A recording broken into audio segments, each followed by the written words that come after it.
In this video, we'll be talking about the properties of matter. Extensive properties are properties that depend on the amount of matter in a sample. Mass, volume, mass, size, weight, and length are all examples of extensive properties. Mass is a measure of the amount of matter in an object. Volume is the amount of space that a substance or object occupies. Mass measures the quantity of matter regardless of its location in the universe and gravitational force applied to it. An object mass is constant in all circumstances. Volume measures size in 3 dimensions. Volume of any cuboid can be calculated by multiplying its length, width, and height. States of matter. The states of matter include solid, liquid, and gases. In a solid, the particles are packed closely together in a rigid arrangement.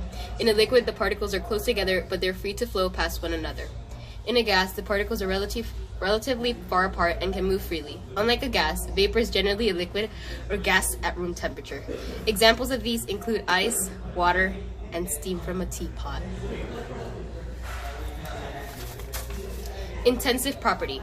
An intensive property is a property that depends on the type of matter in a sample, not the amount of matter. Examples include freezing point and color.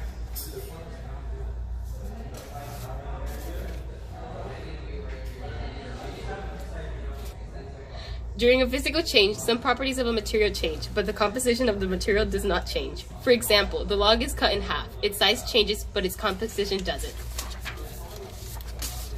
A chemical change is a change that produces matter with a different composition than the original matter.